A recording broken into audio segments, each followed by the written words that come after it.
de Uberaba, tão antiga e tão nova. Há 600 anos você nascia, fazendo história sem medo de você nascer. Milhares que com suas vidas se empenharão, aguçando orgulho e esperança, com seu coração generoso. Cidade do sertão, cheia de força e de coragem, Uberaba onde a tradição vive sem temer a mudança, com suas histórias contadas em cada canto. Doutor Guido, conta pra gente um pouquinho da sua história com Uberaba. O senhor é nascido aonde? Veio pra cá? É nascido em Uberaba? Olha, eu nasci em Conquista, no distrito de Jubaí. O meu pai era aqui de família de Uberaba, minha mãe de lá, e eles moravam lá na época, né? Eu nasci na fazenda do meu avô materno, lá no distrito de Jubaí, em Conquista. E mais ou menos com 5 anos de idade, meus pais mudaram para Uberaba, e eu fiquei aqui mais ou menos de 1944, 45, até 48, morando em Uberaba, estudando aqui na escola particular e no Marista. Uhum. E depois, em 48, meu pai alugou a fazenda do meu avô paterno, que era aqui em Uberaba, perto. Aí eu passei praticamente o ginásio do diocesano, na época, o ensino fundamental, né, era dividido em primário, ginasial e colegial. Uhum. Vindo de charrete, todo dia, Nossa. Eu e meu irmão. Vínhamos, soltávamos o cavalo e a charrete no quintal da casa da minha avó, que era na Praça do Eduardo, ficava perto do diocesano, uhum. e fiz esses anos. E nunca cheguei atrasado e só perdi um dia de aula. Depois eu consegui uma bolsa de estudo e fui para o Rio de Janeiro. Aí fui com 16 anos, não tive problema nenhum, nunca, nas viagens, tudo de ônibus. Né? Tinha que fazer, ir até Ribeirão. De Ribeirão pegava um ônibus da aviação Cometa, ia a São Paulo, de São Paulo pegava outro. Nossa. Quer dizer, não tinha direto. Nem daqui para São Paulo. Quer dizer, e ainda pegava até Araras, mais ou menos, a estrada de chão. Mas só que a rodovia em São Paulo era muito boa, não tinha muito problema. E aí eu estudei 8 anos no Rio, fiz o curso clássico no Pedro II, e o Direito na Faculdade Nacional de Direito, na antiga Universidade. O senhor foi sozinho para lá? Fui. Agora lá eu tinha um tio que me ajudou muito lá, e me encaminhou lá, porque eu não sabia andar, né, lá. E, então, lá no Rio eu tive, nesse colégio eu editei um jornal, né, que eu até julguei, fiz um blog para ele, os 10 primeiros números. No ano que eu entrei no colégio, um grupo de alunos fundou esse jornal. Aí logo eu enturmei e fiquei, no último ano eu já passei a ser o diretor. E depois eu fui para a faculdade de Direito, e na faculdade eu fui mexer com política estudantil. Uhum. E eu fiz um curso de literatura dentro do colégio, tinha um professor, o Franco Coutinho, ele foi contratado para ser diretor cultural de uma editora espanhola que se fundou no Brasil, a Aguilar, que lançava livros, papel bíblia, assim, por Machado de Assis, em 3 volumes, José de Alencar. Tudo.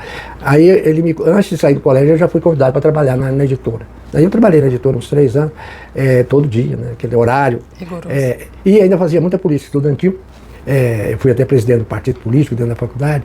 E aí, formado, eu voltei para Uberaba para advogar. Um mês depois eu já estava num escritório aí, de um colega, que eram 3 colegas, um tinha acabado de passar para juiz, aí eu entrei no lugar, tudo assim, umas coincidências.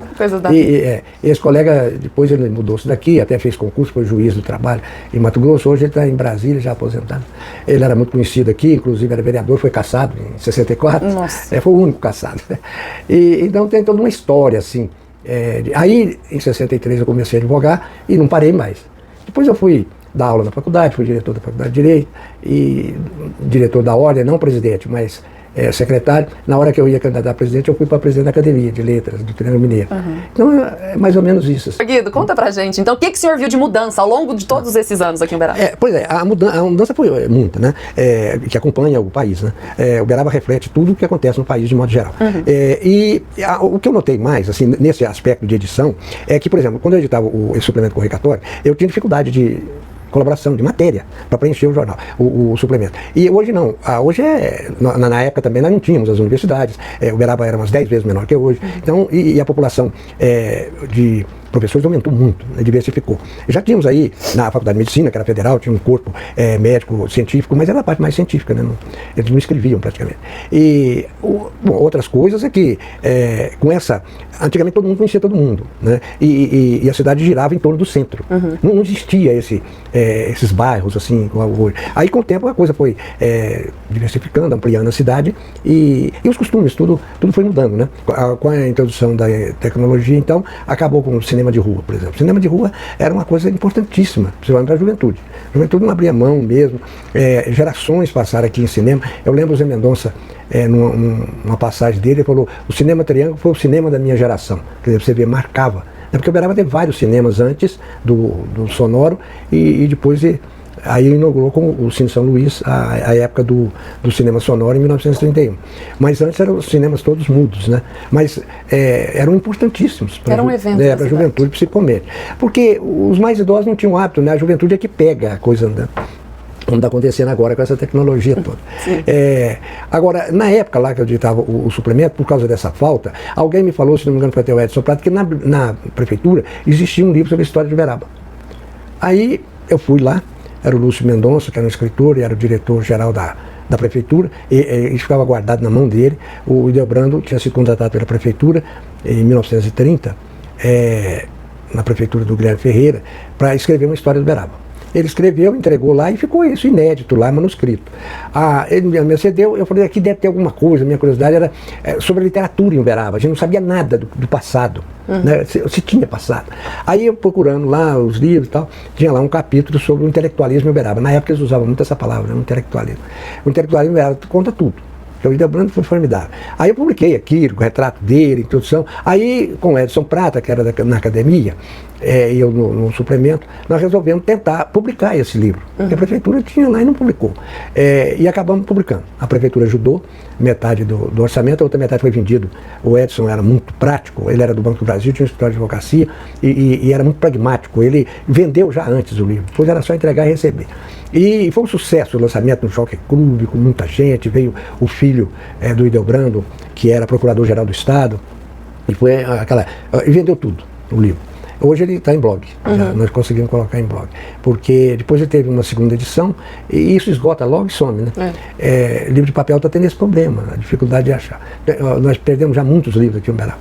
E depois disso, aí o suplemento fechou, aí eu passei a dirigir, o Edson Prata, que era o presidente da academia, fundou a revista Convergência, que hoje é uma das revistas culturais mais antigas do país, já tem mais de 50 anos, e existe.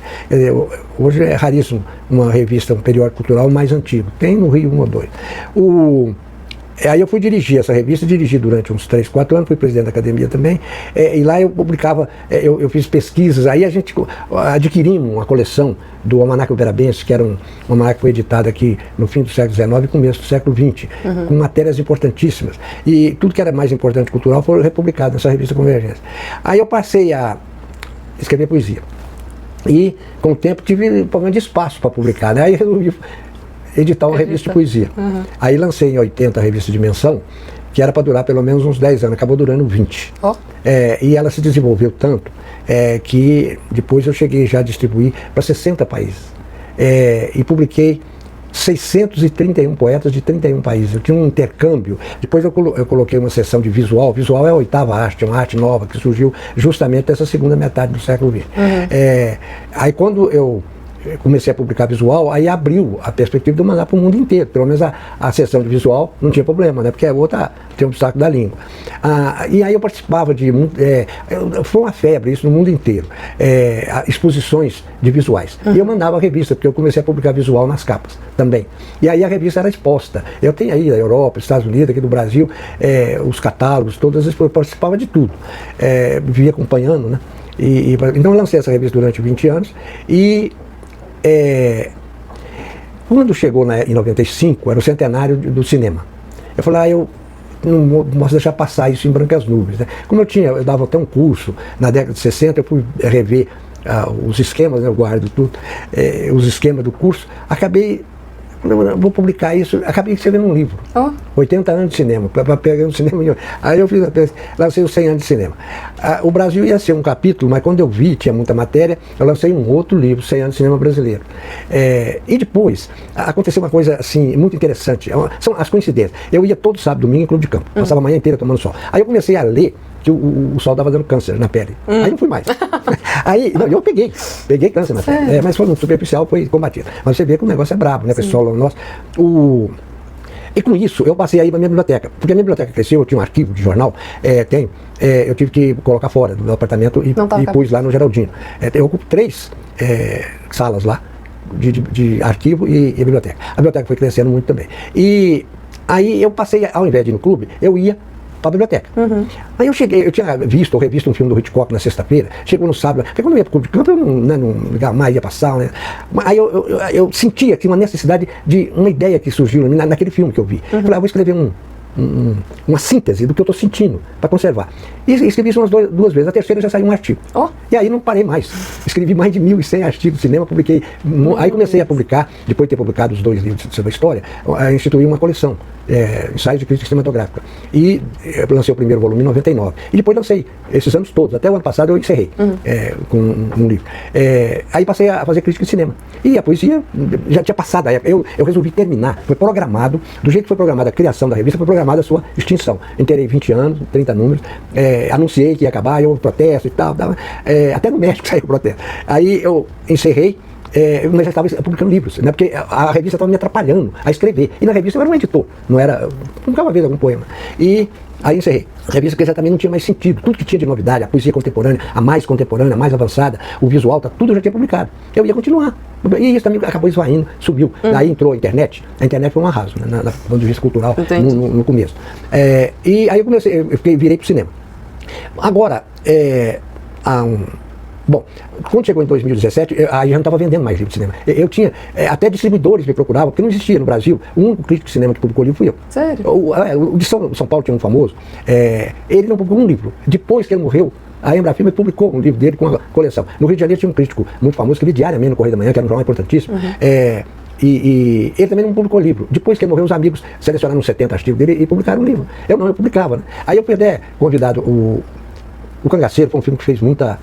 foi um filme, você nem acredita, na década de 50. O auxiliar do diretor, que era rapaz, fez um documentário sobre o diretor e me convidou para ir a São Paulo para gravar. Ele convidou todo mundo que ainda era vivo, que participou do filme. Aí você é o único que está escrevendo sobre cinema, por isso que ele me convidou. Aí eu dei lá depois. Eu tive que ir lá 2 vezes, porque uma gravação roubada, sumiu. Sério? Tive que voltar lá de gravar tudo de novo. E aí eu até encontrei com a Van Jorico lá, que era uma atriz desse filme, e era cantora famosa, e ela ainda era viva na época, e até já almoçamos junto ali, dei o livro para ela, cinema brasileiro, que até falava nela, porque ela participou até de um filme de Fellini na Itália, um dos primeiros filmes do Fellini, cantando Meu Limão Limoeiro. O segundo filme do Fellini, que ainda não era famoso. Então tem essa coisa. E aí, em 17, eu vi que não estava mais vendendo, as próprias distribuidoras, tinha uma distribuidora no Rio, São Paulo e Belo Horizonte. Uma delas, a de São Paulo me procurou, a do Rio e a de Belo Horizonte eu fui atrás. Todas fecharam. Aí não vendia mais, os meus livros eram vendidos lá no Rio, naquelas sessões de arte, a livraria levava, porque eram os únicos livros de crítica de cinema que eram publicados. Aqui por mim, né? Eu, você bancando. mesmo. Mas em 2000, e eu já estava preocupado com essa, estava caindo, de ir para lançar livro eletrônico, que a gente chamava de e-book. Em 2017 eu lancei o último, agora que eu lancei, daí o último em papel, nunca mais lancei livro em papel. Falei, não lança, não tem jeito, não vende mais, não tem nem livraria para vender.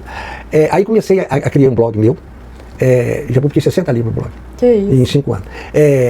E aí eu fui criando outros blogs. A Universidade Federal digitalizou a coleção completa da Dimensão, eu criei um blog para ela, criei um blog para publicar livros de história do Uberaba de todos os autores, todos os livros importantes sobre o Uberaba estão lá, tem quase 50 já, o livro do Ildebrando, do Bode Sampaio, do Zé Mendonça, um famoso, que aqui é Terra Madrasta, não sei se você já ouviu falar, um jornalista uberabense da década de 20, escreveu um livro contra o Uberaba, chama Terra Madrasta. Mas quer dizer, ele queria ajudar o Uberaba, mas criticava pesadamente o Uberaba, ele era muito revoltado. Mas o livro tem muita coisa interessante. Ele levanta lá as 7 forças contrárias ao progresso do Uberaba e em cada capítulo ele ia examinando. Uma era a própria prefeitura. Aí ele examinou as administrações municipais republicanas até 1926, analisando um por um. Né? É uma coisa muito importante. E entrando nessa, já que o senhor tocou no assunto de evolução, o que o senhor acredita que o Uberaba ainda tem que melhorar? Não é só o Uberaba, eu acho que tudo, porque se você for ver, pouca gente tem o hábito de leitura. Sim. As pessoas não sabem o que elas perdem de não ler, por exemplo, o Machado de Assis, de não ler um Graciliano Ramos, não ler um Guimarães Rosa e esses grandes autores mundiais aí. Então, é impressionante, as pessoas não têm a menor noção. E outra coisa, o professor, normalmente, mesmo professor de português, eles não têm o hábito de leitura, então o que eles não têm, eles não sabem transmitir para o aluno. Então, os alunos, o ensino brasileiro é muito fraco, né? De modo geral, tanto o superior, como o primário, como o médio. É fraco. O Brasil todo é o melhor país do mundo geograficamente, é o mais perfeito, é o menos... tem até aquela piada, né, que o São Pedro falou, mas Deus, aqui põe isso, aqui põe aquilo, aqui tem um lugar que é perfeito. Aí Deus virou para o São Pedro e falou assim, você vai ver o povinho que eu vou pôr lá. Quer dizer, então, essa piada, ela tem uma verdade, porque nós, justamente por causa dessa facilidade, nós não nos esforçamos. né? Eu lembro aí, eu falei aqui do Leonardo Smith, um europeu que veio para cá, intelectual, ele mostrava, a gente conversando, as dificuldades que estão na Europa.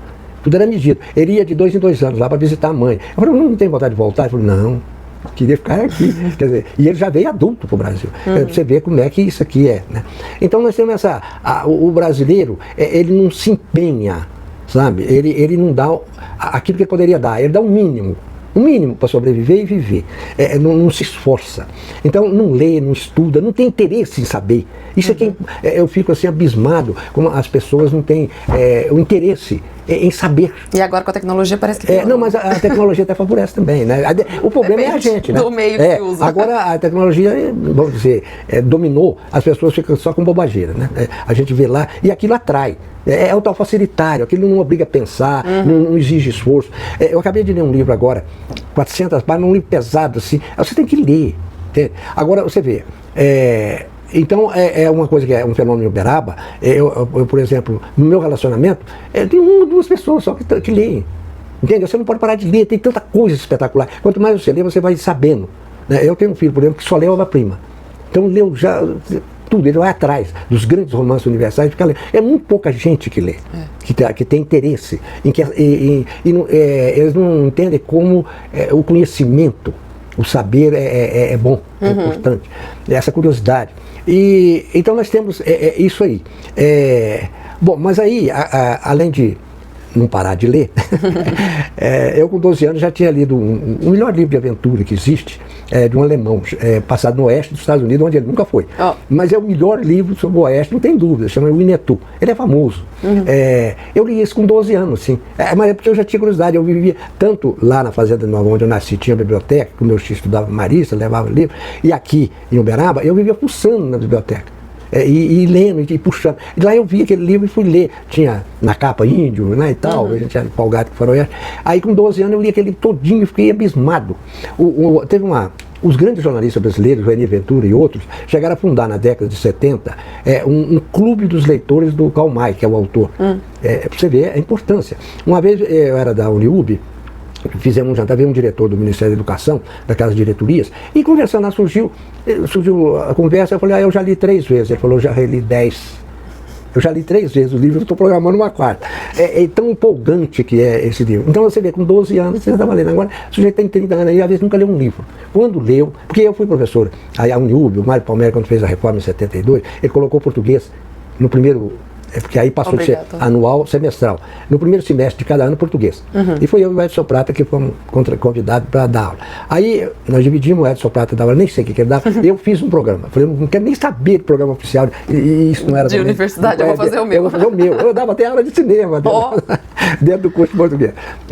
Então, porque os alunos interessavam, né? Eu já fazia um teste logo, dos alunos, o que eles leram, cite 3 romancistas. Um nivelamento ali, não, só perguntas elementares. Cite 3 romancistas brasileiros, 3 poetas e tal. E uma vez, eu perguntava lá, quem é Edson Arantes do Nascimento? Né? Uma pergunta, 9 perguntas culturais e essa. Aí teve um aluno que respondeu todas, mas essa errou. Eu falei, era uma irmã dominicana, ela nem sabia o que era futebol. Respondeu todas as perguntas, sabia tudo, mas essa E quem gostava de futebol só acertou essa. Só acertou essa. Ela teve um aluno uma vez e falou, professor, o senhor me devolveu a prova errada. Eu falei, não, você não pôs seu nome? Eu falei, pois mas eu entreguei em azul, veio tudo em vermelho, aí a turma, ele errou tudo. Aí eu dava ditado. Aí o pessoal na época era o Mobral, o Mobral achando as minhas aulas. Mas só palavras assim, bugiana, flecha, exceção. Eu dei uma vez a palavra exceção, em 80 alunos, só uns 4 acertaram. Mas hoje eu acho que a maioria vai mas quem não sabe ortografia é porque não leu e não tem vocabulário, não sabe. Porque quem lê, aprende automaticamente. Então, a ortografia é muito importante. Você dá um ditado, você sabe se a pessoa tem cultura ou não. Ele escolhe umas palavras, né? Assim, umas palavras também, flecha. Então, eu fiz isso na escola. E isso me deu muito conhecimento da juventude. Eu perguntava, já leu algum livro? A maioria dos alunos nunca leram. E quando leram é porque algum professor no curso secundário exigiu. Aí eu designava um livro para cada um ler e fazer um trabalho. Pelo menos um livro na vida, né? E nós temos tanta coisa. antes de prosseguir, nós temos aqui em Uberaba atualmente o maior fenômeno da literatura brasileira. Suplanta qualquer um do passado. Ele tem 422 livros publicados na Amazon. Tem mais de 100 romances. O Machado de Assis escreveu 9 e 2 ou 3 obras-primas. Ele já escreveu 100 e deve ter umas 20 ou 30 obras-primas. E não é desconhecido, porque o Rio e São Paulo é excludente e hegemônico. Ele só faz, às vezes, as igrejinhas deles. Eles não... Eu vou tentar agora escrever para os diretores no segundo caderno do Globo, da Ilustrada, para eles verem se entrevistam ele. Né? E se eles não entrevistarem, eu vou cair de pau, né? Mostrando isso. É um fenômeno. Uma coisa absurda. Ele escrevia 3 romances simultaneamente. Por isso que tem isso tudo. Um dia ele chegou para mim e falou: estou com 4 romances na cabeça. Aí ele escrevia um em casa, um no consultório, que ele é médico, e o outro era na universidade, quando estava lá de plantão, escrevia para não misturar os personagens. E ele tem essa produção porque não precisa de rever. Já sai no computador. Pronto. Ele nem vê mais. Sério? É uma coisa. Eu falo Eles têm um dom, aí foi fazer medicina. Fez medicina, e tem vários cursos de pós-graduação na USP. Ele tem uma facilidade, né? É gênio, né? É um gênio. Eu falo para ele: você não é humano, você é um ET. Não, porque não tem cabimento uma coisa dela. Ele escreveu 3, 4 romances simultaneamente. E tem mais de 100 livros de conto, mais de 100 livros de poesia, visual, livro de ensaio, é uma coisa absurda. Ganhou já quase 100 prêmios, assim, no Brasil. Nossa, fiquei até curiosa. Não, depois eu vou te dar. Vale a pena entrevistar. Ele também não é bom de papo, assim, não, sabe? Ele é bom de escrever. Bom de escrever. Ele também não tem mais projeção, um pouco por culpa dele. Nós não indicamos o Prêmio Nobel de Literatura já a 3ª vez. Lá o Brasil nunca ganhou nem um prêmio Nobel. Ó, imagina, o Chile tem 2, até Guatemala tem, e o Brasil não tem. Desse tamanho. Por isso que eu falo, o Brasil, às vezes a gente fica vangloriando aí, o Brasil do ponto de vista cultural, pelo tamanho, pela potencialidade econômica, é o último país desses, vamos dizer, tanto que o Brasil tem uma consulta mundial de matemática, língua e tal. O Brasil sempre, em 60 países, o Brasil sempre tira 59º e 60º. Penúltimo e último lugar em ciência, matemática e língua. Geralmente quem ganha é a Coreia do Sul e Japão. Lá eles são disciplinados. Não precisa daquele exagero. Lá no Japão eles passam. Lá tem até suicídio, porque o aluno não desempenha, fica... Aí passa do 8 para 80. Também não, né? Tudo tem que ter equilíbrio, né? Então, bom, mas voltando àquele assunto da obra, em 2017 eu parei e agora estou lançando... Há uns 4 anos, eu falei assim: eu tenho uns artigos, eu vou mandar, como eu recebo de vez em quando, mandar um artigo por mês, que eu já tinha uns 4 mil endereços de e-mail, para mandar. Aí escolhi um artigo sobre Sócrates, quer dizer, Sócrates, autor de autoajuda, que eu nego que ele seja filósofo. Aí mandei aquilo, como eu tinha feito um levantamento de todas as revistas das universidades, eu recebi umas 30 e-mails perguntando por que eu mandei aquilo, se é para colaboração tem que fazer assim, tipo tal, e por que eu mandei. Eu falei: eu não mandei para publicar, eu mandei para divulgar. Aí eu falei: mas toda vez agora que eu mandar algum artigo vai ter esse problema, eu vou criar uma revista para mim. Eu mesmo. Aí criei uma revista só minha, agora eu só publico coisa minha, chama Primax. Depois eu tenho muita coisa sobre Uberaba, eu escrevi chama Nexus, só sobre Uberaba. E depois uma outra, terceira, de autores uberabenses. Sobre autores uberabenses, autores, não é só escritores. Inclusive eu publiquei já um número sobre 3 compositores italianos nascidos na Itália que vieram para Uberaba, meninos, e fizeram aqui elaboraram uma obra musical muito importante que ninguém conhece fora do Uberaba. E no Uberaba também só mesmo quem mexe com música muito acentuada nele. Então, aí essa revista, depois uma funcionária minha, digitadora, ela viu que pelo Google podia ser traduzido. Aí ela mesmo começou a traduzir para o inglês. Aí eu falei: mas desse jeito me abriu uma perspectiva, porque eu mandava só para países lusos e países de língua espanhola, né? Mas já tinha 4 mil e poucos endereços. Aí eu falei: com inglês eu posso mandar para o mundo inteiro. Aí começamos a editar em inglês e eu fui ampliando. Aí o que eu descobri no Google? Você tem tudo. Né? Aí eu procurava assim, as principais universidades dos Estados Unidos. Dava lá, eu entrava no blog delas e só para Harvard eu mando 60 exemplares. E vou ampliar. Eu entrava nos cursos de humanidades, e tem universidade que publica todos os professores com e-mail, telefone, endereço, até foto. Aí eu selecionava aqueles da área, né, medicina, essas coisas, não.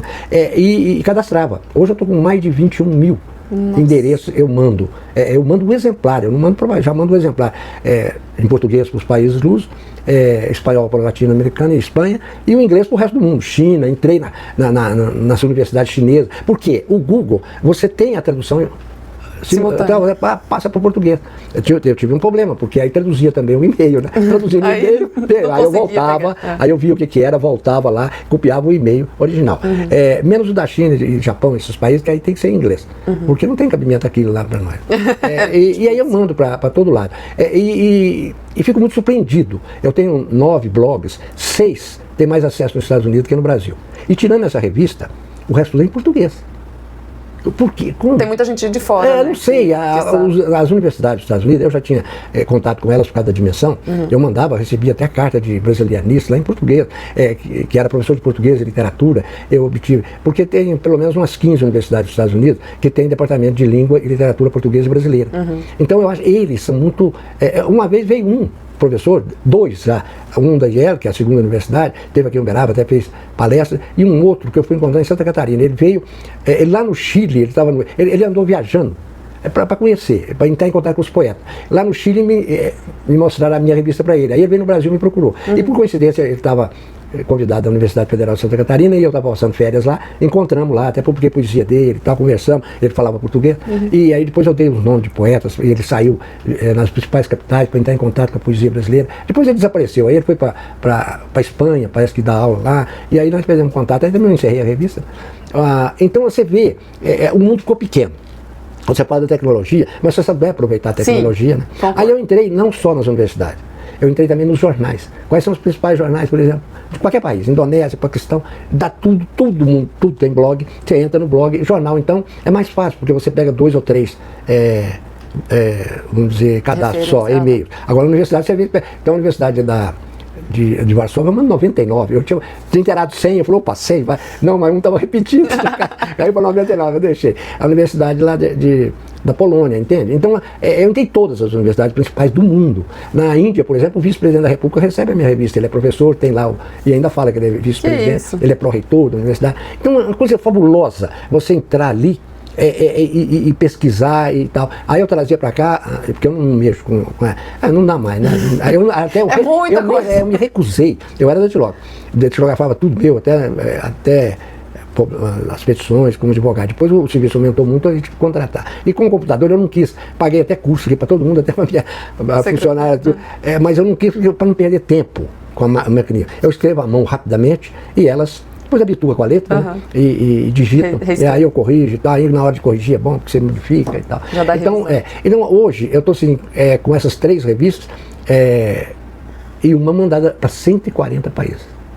Fiz questão de entrar um por um. Até país pequeno, menor que a Ribeirão Preto. Tem um país na Europa, daqueles da Iugoslávia, Montenegro, tem 600 mil habitantes. Tem menos que a Ribeirão Preto, mas tem 4 universidades. Tem mais de 100 jornais. Quer dizer, olha a diferença da Europa para o Brasil, né? Embora a Europa esteja estagnada e tudo, mas nós estamos muito para trás. A gente não tem muito que evoluir. Um país, e outra coisa, a universidade lá tem 40 mil alunos. Porque vai estudando de fora, no Montenegro, porque tem tradição cultural e tal. Eles são muito mais velhos. Então eu entrei assim, todos. Eu achei cada coisa que você nem acredita. Na Dinamarca, na principal universidade lá, que até não é da capital, é numa cidade próxima, tem um centro brasileiro. Entende? Você acha essas coisas assim.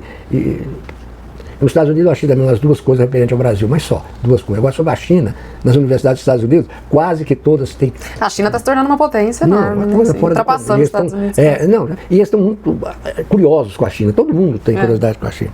É fantástico aquilo lá. Eles saíram do zero. Há 50 anos atrás o PIB deles era igual ao do Brasil. Olha o que virou. Nós vamos ter que ir para lá para aprender a fazer aquilo. Eu acho assim, eu lamento muito, porque nós não nos esforçamos, sabe? As pessoas ficam à toa. Eu converso muito porque eu tenho a minha biblioteca e o arquivo lá no Geraldino, tem aqui, tem no meu prédio, eu entro muito em contato com os porteiros. Eles só têm um assunto: futebol. Não sabem falar mais nada. Quer dizer, a vida deles é muito limitada, o horizonte. A maioria da população brasileira tem um mundinho muito pequeno, sabe? Não tem perspectiva de nada, não tem, nem calcula o que é que existe. Agora, nessa revista minha, na Primax, depois eu vou te mandar, é uma revista assim, ela tem, eu já bolei, estruturei, porque eu mexo com muita coisa, então deu para fazer uma revista. Então tem uma seção de questões, aí entra qualquer assunto. Depois, eu gosto muito, eu já li todas as peças de teatro melhores do mundo, fui comprando. fiz uma sessão de teatro clássico grego. E depois tem uma sessão de romances, outra sessão de cinema, outra sessão de história do Brasil, que eu gosto muito. Junta Então, tudo. e aí eu publico um conto e ainda publico uma poesia. Quer dizer, então é uma revista variada. Né, mas de um autor só. E eu tive até 3 universidades, uma da Argentina, uma da Bolívia, uma da Venezuela, querendo propor intercâmbio. Eu publicá-los. E eles me publicavam, mas não tem condição. Porque a revista aqui eu só publico 1000. Depois é que eu estive pensando, eu falei, eu já podia ter feito assim um autor convidado, né? Hoje em dia a gente está... Eu perdi um pouco, mas eu não quero mexer, ela é só meu. Aí, agora, por exemplo, eu publiquei uma série de artigos sobre o mundo armado. Aí eu publiquei agora esses artigos nas questões. Então você vê, tem um mundo armado, coisa mais atual. E o outro é o teatro clássico grego, coisa de 2.500 anos atrás. Quer dizer, o senhor que está em doido, está entendendo. Quer dizer, então a revista ficou variada. E eu já estou pensando até aí eu ampliei, eu gosto muito de romance. Aliás, eu comecei a vida lendo romance. Né? Desse negócio de tirar, descobrir um romance lá, por coincidência, tem muita coincidência na vida. Bernardo Guimarães, que morou aqui, passou a infância aqui, e li o romance dele. Aí eu já tinha uns 14 anos. Aí eu nunca mais deixei de ler o romance brasileiro. E depois passei para o Universal. Eu tenho até um livro sobre o romance europeu do século XIX. Quer dizer, eu li os principais, mas é aquela curiosidade, você quer conhecer. Quando eu li Crime e Castigo, eu fiquei sedurado, assim, uma coisa fabulosa, né? Um livro impactante. Depois eu reli, já não é claro, mas eu ainda era estudante lá no Rio, quando eu li o Crime e Castigo. Como você não conhece o Crime e Castigo? Porque você não sabe o que você perde. E a Guerra e Paz, do Tolstói? É uma coisa fabulosa. Né? Então, as pessoas reduzem o mundo, normalmente, das pessoas, é muito fechado, muito pequeno. E eles não sabem o que eles pedem, porque todo ser humano é capaz, nenhum é melhor que o outro. Aproveitando a deixa agora que o senhor falou, eu queria que você deixasse uma mensagem para a população de Uberaba nesse aniversário. O que o senhor acha que os uberabenses precisam? Olha, a primeira coisa que é o ser humano, de modo geral, em todos os quadrantes, é ter interesse em adquirir cultura, ler, saber. Né, para poder agir melhor até e contribuir melhor para a sociedade. Porque quem não sabe, não tem condição de fazer nada, a não ser as coisas rotineiras, né? E geralmente são comandados, nem tem condição de comandar. Então o principal é a pessoa ter curiosidade e interesse e se esforçar, não dá o mínimo não, dá o máximo até que ela puder. Quer dizer, ninguém está exigindo ultrapassar as possibilidades. Então eu acho que essa é uma mensagem não só para o uberabense, como para todos, né? Agora, falar em uberabense, a cultura de Uberaba, ela é surpreendente.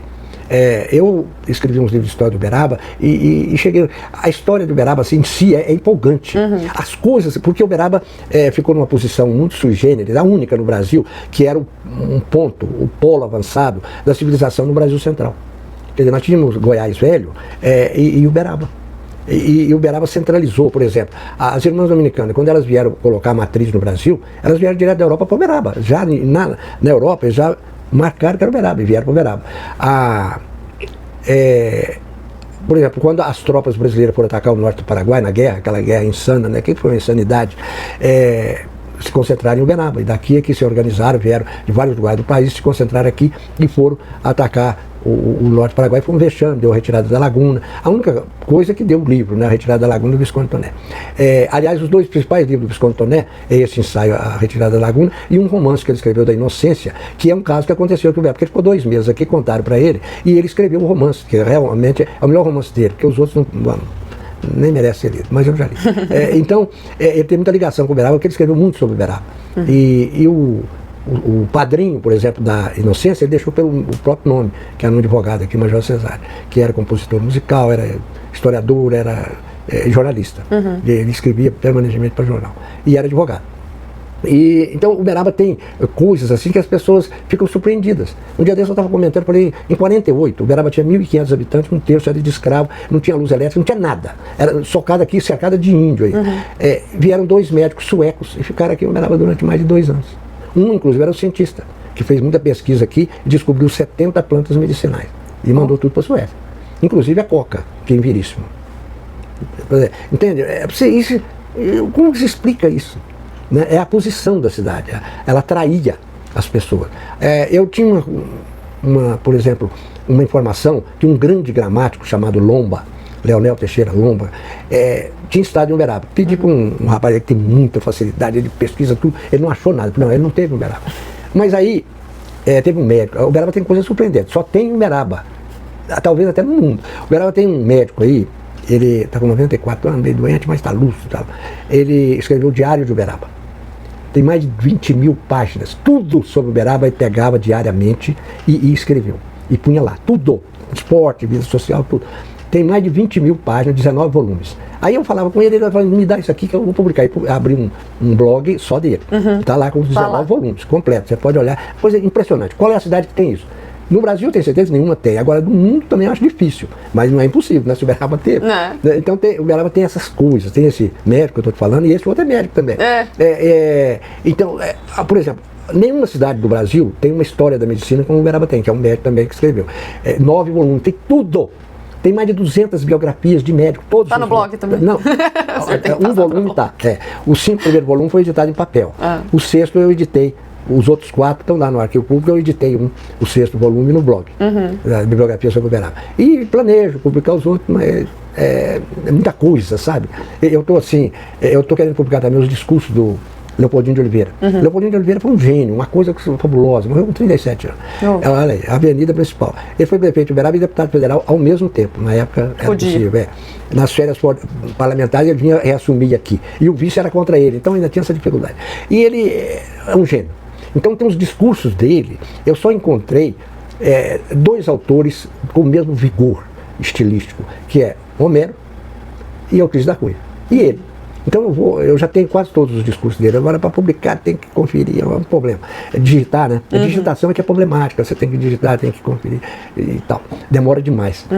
Mas então tem muita coisa assim. Agora, todo ponto de vista de cultura, tirando assim Rio, São Paulo, Recife, Salvador, que são cidades muito antigas, São Luís, né, tem uma tradição, fora disso, o Uberaba bate qualquer uma. Ribeirão, Campinas, Londrina, essas cidades todas, Juiz de Fora, tudo fica lá, embora o Juiz de Fora tenha também uma proximidade do Rio, né, tem muita coisa interessante. Mas o Uberaba é surpreendente. Isolada aqui, no meio do mato, e ter porque aí, esse Lomba, por exemplo, aí eu fui procurar nesse Diário de Uberaba, porque eu sabia que a década de 1850 está lá. Ele lecionou aqui, morou aqui uns 2 anos e tal, achei. Eu falei para esse autor, eu nem vou te perguntar, você não vai saber mesmo. Né?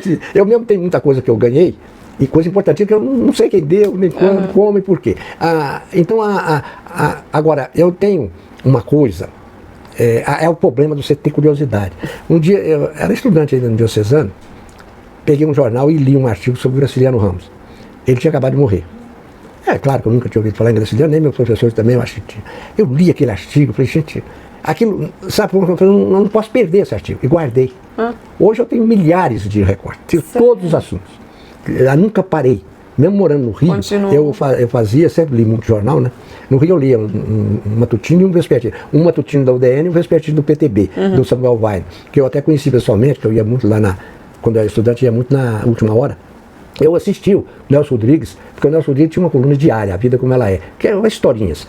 E eu entrava uniformizado no Pedro II, né, no Colégio Federal, eu conheci, e entrava na cama. Aí eu fiquei atrás dele assim, ele datilografando aquela máquina manual ainda, né? Isso é década de 50, ele lá batendo. Aí eu olhei assim, nem conversei com ele, porque ele estava ocupado.